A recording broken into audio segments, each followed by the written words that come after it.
Hello viewers, আসসালামু আলাইকুম। আমি রাজকন্যা and welcome to my another new video. আজকে ভিডিওটা হচ্ছে আমি কিভাবে কি করি, কোথায় ঘুরি সবকিছু আমি আপনাদের সাথে শেয়ার করব।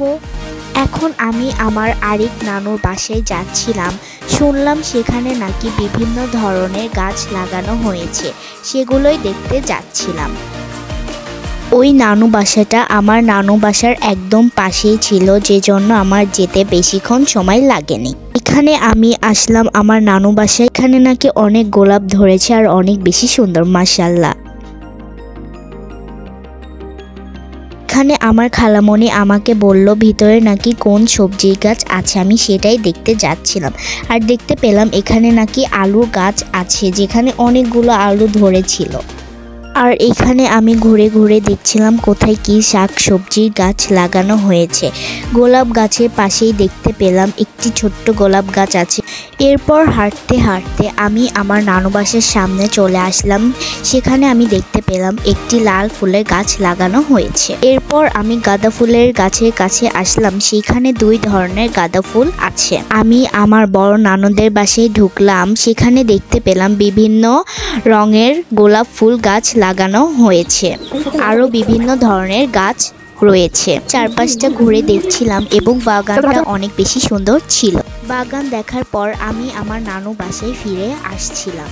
পাশ থেকে দৌড়াতে দৌড়াতে এসে আমার ছোট নানা ভাই মেজো নানা ভাইয়ের স্যারের গাড়িতে উঠে পড়ল। ওদের হাসানোর জন্য সবসময় এমন কাজ করে থাকে, এগুলোতে আমরা অনেক বেশি খুশি হই। পর আমরা আমাদের নানু বাসায় ঢুকলাম। সেখানে আমি দেখলাম আমার মামনি পিঠা বানাচ্ছে। এখানে আমার মামনিকে হেল্প করার জন্য আমার অন্য মামনি, নানু আপু আর আম্মু ছিল।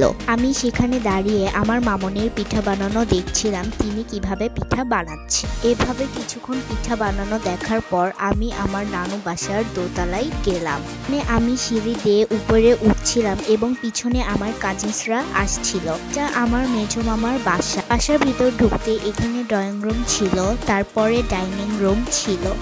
এটা আমার ছোট নানা ভাইয়ের রুম, যাকে কিছুক্ষণ আগে নিচে দেখেছে। রুমের পাশে ছিল আমার মামা মামনির বেড রুম, যেখানে আমার মামা মামনি থাকে।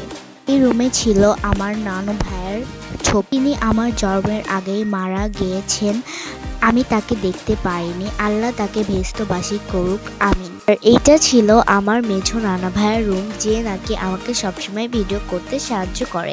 আর এটা ছিল তার বেলকনি, যেখান থেকে বাইরের ভিউটা সুন্দরভাবে এনজয় করা যাবে। তারপরে আমি ভাবলাম ছাদে যাওয়া যাক।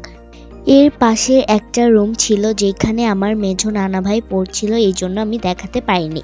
তারপরে আমি ছাদে যাওয়ার জন্য রওনা দিলাম। এখানে আমি সিঁড়ি দিয়ে হেঁটে হেঁটে যাচ্ছিলাম আর আমি ছাদে পৌঁছে গেলাম। মাশাআল্লাহ, ছাদের ভিউটা অনেক বেশি সুন্দর ছিল, যা বলার বাইরে। পরে আমি আশেপাশে ঘুরে ঘুরে দেখছিলাম কোথায় কি আছে। এদিকেই তাকাচ্ছিলাম, সেদিকেই শুধু গাছ আর গাছ দেখছিলাম। আসলে গ্রামের পরিবেশটা এরকমই, শহরে এমনটা নেই। আর ছাদটা অনেক বেশি বড় ছিল। আমি সব দিকে ঘুরে ঘুরে দেখছিলাম। আর এখানে অনেক ফুল গাছ ছিল। আজকের ভিডিওটা এই পর্যন্ত। যদি আমার ভিডিওটা ভালো লেগে থাকে তাহলে লাইক, কমেন্ট, শেয়ার এবং সাবস্ক্রাইব করবেন। আল্লাহ হাফেজ।